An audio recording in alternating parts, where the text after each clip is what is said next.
Right, back live tonight here on In Focus, and thanks for staying on. The Office of the Public Protector has received a complaint against Umgeni Mayor Pappas. It follows allegations of spousal nepotism over a tourism contract awarded to his fiancée, Jean-Pierre Prinsloo. The ANC and the EFF in the province are also calling for action to be taken, and the mayor joins us now for more on that conversation.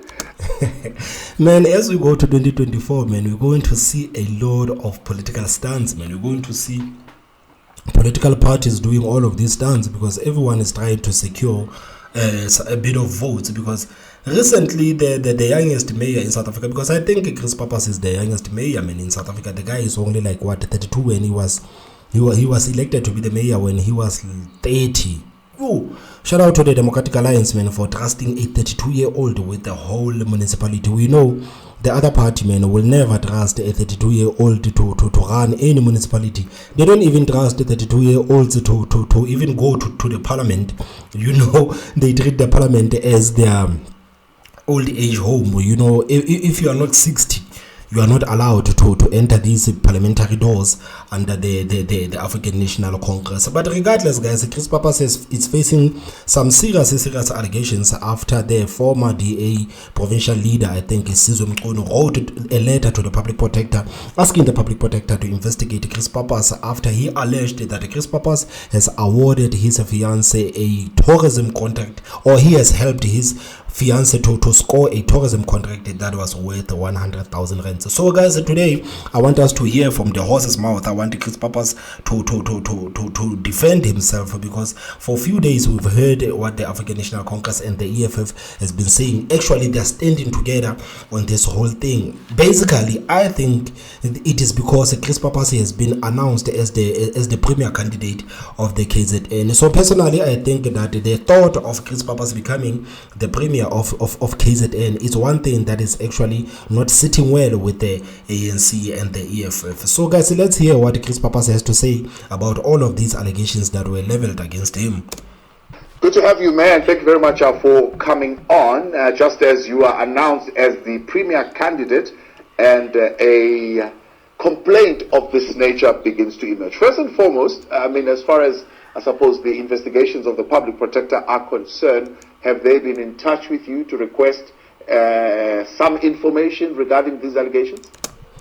And I think it's going to be very interesting to see how the DA is going to respond to the findings of the public protector when it comes to Chris Pappas. Because personally, guys, I believe that the public protector that we have right now, Galeka has no credibility after what she has done with the whole Phala scandal. You remember Phala when President Ramaphosa kicked out Busisiwe Mkhwebane and brought in Galeka went in and she said that everything was above board with President Ramaphosa, and that Sudanese billionaire Hazim Mustafa, she said that the transaction was perfect. Even the South African Reserve Bank, South African Revenue Services, they've released a statement saying that the transaction between Ramaphosa and Mustafa was above board, only for the South African Reserve Bank to come out and say there was no perfect transaction between President Cyril Ramaphosa and that billionaire Hazim Mustafa. Even the buffaloes that were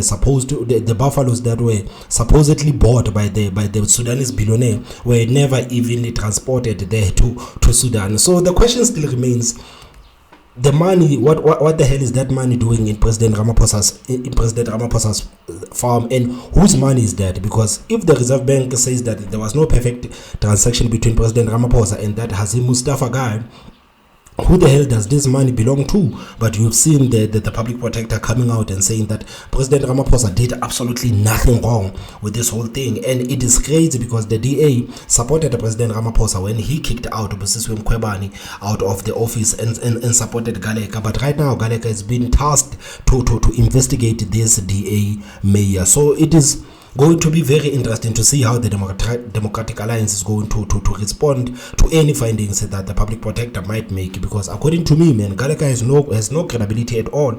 Basically, we don't have a public protector at this point. Evening, Babanduli. No, they have not yet. As of this afternoon, I haven't received anything. Usually the public protector acts on some sort of evidence that's received, because obviously they get a lot of complaints from around the country. Some of them can be malicious or unfounded, and they usually require some sort of evidence to be produced in order to start an investigation. But nonetheless, if they do contact me, all the documents are ready and waiting. As far as you can recall, in December, was there a contract approved outside of the normal processes of the municipality, which, as Mr. Mkunu puts it here, sets some kind of precedence that has never occurred in the municipality before? One, in terms of the speed in which it was done. Two, in terms of the amount that was granted to the organization that conducts similar events. And three, in terms of procurement requirements as far as, for example, things like registration of the companies and so on and so forth. Thanks for the question. No, there was no procurement done, there was no contracts, there was none of the claims that Mr. Mkunu is putting forward are true in any regard. There was a transaction that took place between a community tourism organization, of which we have 3 in the municipality, and there are regular transactions that happen between these tourism organizations. And this is usually to support different types of events or activations that are around tourism. This particular one was in December, and had gone through a number of committees, actually a number of times, to be able to make sure. It was a request that came jointly from all the community tourism organizations, and that was to support, firstly, the December program of action around marketing of the municipality, an event, an annual event that is now taking place around a light festival, and then also a general increase for the rebranding and marketing of the community tourism organization. So the timing is of no significance really. It just happened to be on that date and that month. But the amount is because it had been backdated. I think it was 6 or 7 months from when the first discussion actually started. It's not irregular for a municipality to support tourism organizations, and we've been, actually the contract predates me. If you talk contract, the MOU between the tourism organization and ourselves, the municipality, predates me as the mayor. All we had done is refocused resources because tourism is a low-hanging fruit in terms of job creation. So in terms of the Light of Umgeni Festival, are you saying that figure that is attached of 100,000, is that normal amount that would be spent? I'm not sure if the full amount went to the festival. I think the festival only got 50,000, but you'll have to check with Ungeni Tourism about that. But I know we weren't the only sponsor. There were a number of corporate sponsors. The provincial government was also a sponsor. And then there was also membership donations towards that particular event. I think the 100,000 was for broader expenditure around rebranding, but some of it definitely did go to the Ungeni Light of Umgeni Festival. And was there an inclination on your part as far as issues of conflict of interest that could possibly would have arisen here? For example, if you were to deal with a company that would be owned by your fiancé? The company that's named in Mr. Mkunu's report was only registered in August 2023, yet his claims are from December 2021. So it's quite impossible for this company to have benefit in any way. It wasn't even registered, didn't exist at the time. But even way before that, when it came to declaring an interest, I had fully disclosed, and that's a public document, to the municipal manager and the speaker, any potential conflicts of interest way before this transaction even took place, to an organization that is owned by the community and not any particular individual. Yeah. So as far as you are concerned, the issue of being a manager, I suppose, of Umgeni Tourism at the time, or being a chair, of the organization at the time, would not have created a conflict? No, not at all, particularly because the position is not remunerated. The person does not earn a salary for being that. It's a voluntary organization. And any interests were declared both by myself and Mr. Prinsloo at the time. The declaration was made to the portfolio committee, of which now the political parties are complaining about. And when it was raised at those portfolio committees, because most of the parties don't read their agendas, there was no concern.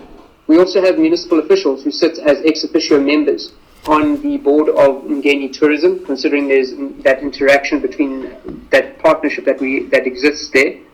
And at no stage was this raised. So no, as far as I'm concerned, there was no money that went into my account, definitely, but any into business accounts that existed at the time.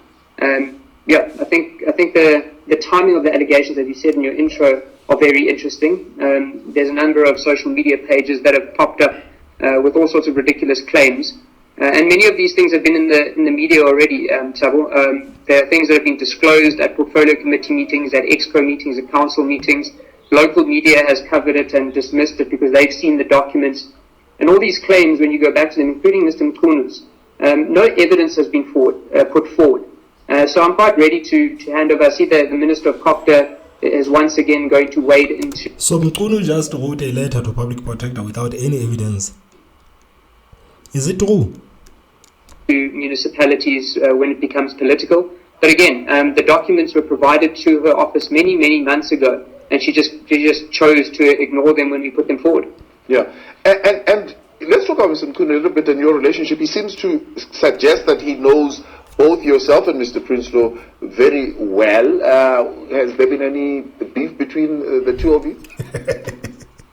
No, I'm not sure about him knowing Mr. Prinsloo. I think Mr. Prinsloo's time in politics or anywhere predates Mr. Mkunu. But I was a staff member for the Democratic Alliance when Mr. Mkunu was the leader. He decided to leave us, and he then joined the African National Congress, and now enjoys a number of positions on boards where he gets money from. So it's interesting that he now makes noise about corruption. And I think he's even got a case that's open against him that's still outstanding, but I don't have many details about that. Yeah. So you're saying, as far as you're concerned, you've never had a run-in with him at all. Would it be something that would maybe have to do with the broader organization, since he was a part of the Democratic Alliance and left now to be with the ANC? Yes, besides working from him when I was working for the organization when he was the leader, Sizwe and I don't really engage with each other. I have no reason to. He's not a friend of mine in any way. But yeah, I mean, I know that he takes instruction from his masters, otherwise they don't feed him. And every now and again when there's a DA-related issue, his masters poke him and tell him to go make noise. So he's making noise now for his bread, and that's understandable. That's what happens when you're a comrade in that organization. But we have to remain above the mud, and my job is to try and win hearts and minds in KwaZulu-Natal with a new type of politics, which is unaccustomed to this province. I see now the other parties also weighing in on this, and there are other issues that have come up. For example, one here, they're saying, recall that Pappas was once involved in a hit and run accident. This matter was brought to the attention of the police. He had tried to prevent KZN government from holding Operation Sukuma Sake Imbizo in Umgeni local municipality. He failed dismally. Well, as you see, I'm sitting in my house right now. I haven't been arrested, so clearly there's no hit and run. I'm pretty sure that's a criminal offence, and if there was a case opened and investigated, and someone... Actually, there was actually someone who went to the hospital. If you really want the details, I was provided with his what do you call it, the medical records were leaked to me. And I'm not sure if I can say it on air, but the guy went in there with malnutrition and constipation. And that was the biggest medical issue that he had. But no, again, at the time, I was fighting back against the provincial government, who illegally occupied a stadium that belongs to the municipality. They hadn't filled out the correct paperwork, they hadn't booked the venue or paid for it. And it was actually the police and members of the Premier's office who cut the locks on our stadium. And there's actually an issue at the moment in the provincial legislature where that event wasn't approved.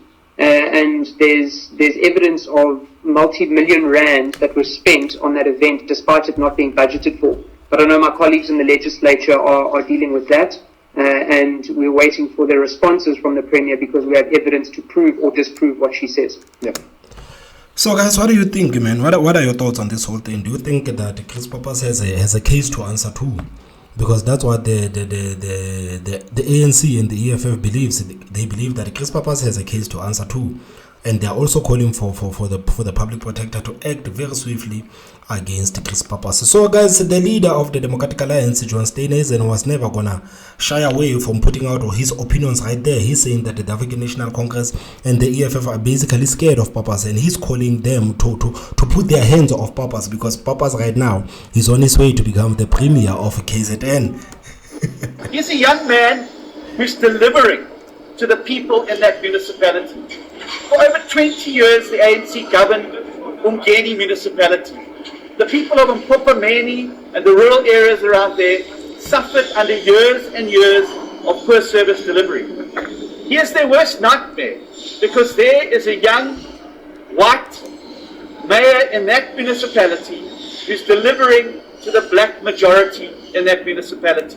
And the ANC hates that because it betrays their narrative of race and the invective they rely on to keep South Africans divided. Hey, but guys, we really have to talk about racism, man. Racism is keeping this country divided, guys. Racism is keeping this country divided. So it doesn't matter the kind of job you do. It doesn't matter how excellent you are in your job. Your color of your skin will always determine what people feel about you. It seems to be the case right here. The color of your skin will always determine what people feel about you. It doesn't matter if you are exceptional in your work. It doesn't matter, man. If you are a white man and you are serving the people, and you have people like the African National Congress coming out and saying that, okay, this guy is corrupt, he must get the hell out of here. It really makes you wonder, like, are you guys being honest about this whole thing, or are you simply fearing the fact that this guy is a white man who has gained a lot of popularity within the Umgeni residents who happen to be black? Is John Steenhuisen telling the truth, guys? Because I personally think that, man, the politicians, man, are dividing South Africans, man. I believe that from 1994 to now in 2023 in South Africa, man, we should have made relationships, because South Africa is one of the most diverse countries in the world. But at the same time, we don't know each other. Within our diversity, we don't know each other, man. As South Africans, man, politicians are always out there fear mongering us. Politicians are always out there gaslighting us about the racism thing, man, and the media is not even making things easier for South Africans right now. This is the reason why earlier I said that, not on this video, on the other video that I've already made, I've said that South Africans are seeing each other through the lens of the media. South Africans are seeing each other through the lens of the media. As South Africans, we don't know each other because we are not even communicating with each other, man.